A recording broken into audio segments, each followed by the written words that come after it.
వందే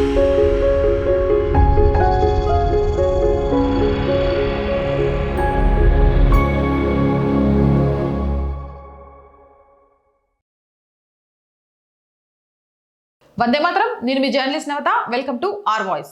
Islamic ఉగ్రవాదానికి కేంద్ర బిందువైన ఫరీదాబాద్ ఆల్ ఫలాహ్ యూనివర్సిటీని హర్యానా ప్రభుత్వం తన ఆధీనంలోకి తీసుకుంది.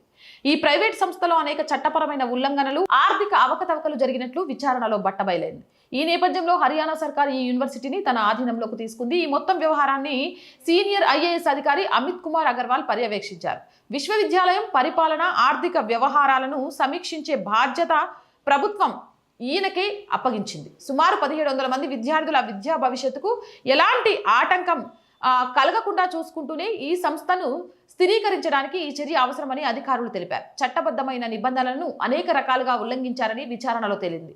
దీంతో రాష్ట్ర సర్కార్ ఈ నిర్ణయం తీసుకుంది. అలాగే నియంత్రణ లోపాలు, పరిపాలనలో అవకతవకలు కూడా ఉన్నాయని నిర్ధారణ అయింది. 2013లో ఆల్ ఫలాహ్ యూనివర్సిటీగా అయింది.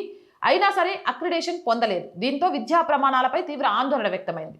గతంలోని నియంత్రణ లోపాల వల్లే ఈ సమస్యలు కొనసాగాయని, అందువల్ల మరింత పటిష్టమైన పర్యవేక్షణ, దిద్దుబాటు చర్యలు అవసరమయ్యాయని అధికారులు భావిస్తున్నారు.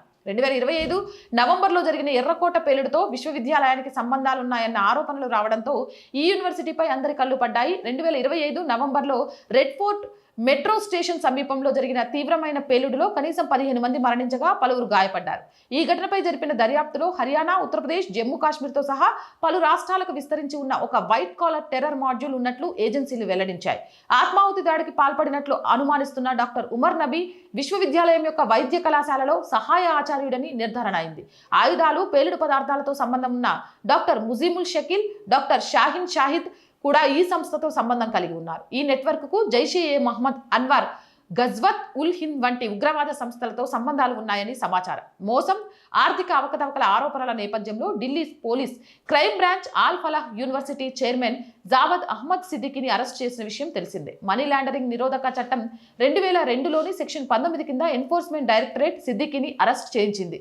ఇక సిద్దికీని ఢిల్లీ కోర్టులో హాజరుపరచగా 4 రోజుల పాటు పోలీస్ రిమాండ్కు పంపారు. యూజీసీ ఫిర్యాదు ఆధారంగా సిద్దికీపై క్రైమ్ బ్రాంచ్ 2 వేర్వేరు ఎఫ్ఐఆర్లను నమోదు చేసిందని పోలీసులు పేర్కొన్నారు. ప్రధానంగా మోసం, అక్రమ ఆర్థిక కార్యకలాపాలపైనే ఈ అరెస్టు జరిగిందని అంటున్నారు. కాబట్టి ఇలాంటి యూనివర్సిటీల విషయంలో ప్రభుత్వం ముందుగానే అప్రమత్తంగా ఉంటే ఇలాంటివన్నీ జరగవు. జరిగిపోయిన తర్వాత మాట్లాడుకోవడం కంటే. అవునంటారా, కాదంటారా? మీ అభిప్రాయం ఏంటి? కామెంట్ సెక్షన్లో పెట్టండి. మోర్ వీడియోస్ కోసం ఛానల్ వెంటనే సబ్స్క్రైబ్ చేయండి. అండ్ ఎవ్రీడే చెప్తుంది R group of channels, R voice, R political, R Sanskriti, 3 మన ఛానల్సే. So please subscribe our channels. Content బాగుంది అనిపిస్తే లైక్ చేయండి, షేర్ చేయండి, మీ అభిప్రాయాన్ని కామెంట్ చేయండి. ఆర్థికంగా ఆర్ వాయిస్కి చేయుతగా నిలవండి. ఆర్థికంగా సపోర్ట్ చేయాలంటే సబ్స్క్రిప్షన్ పక్కనే జాయిన్ అనే బటన్ ఉంది. 1 to 5 లెవెల్స్ ఉన్నాయి. ఏదో ఒక లెవెల్లో సపోర్ట్ చేయండి. లేదా స్క్రీన్ మీద గూగుల్ పే, ఫోన్ పేతో పాటు అకౌంట్ డీటెయిల్స్ ఉన్నాయి. మీకు తోచిన సహాయాన్ని అందించండి. వ్యాపార ప్రకటనల కోసం 8328500576 నెంబర్ని సంప్రదించండి. జై హింద్, జై భారత్.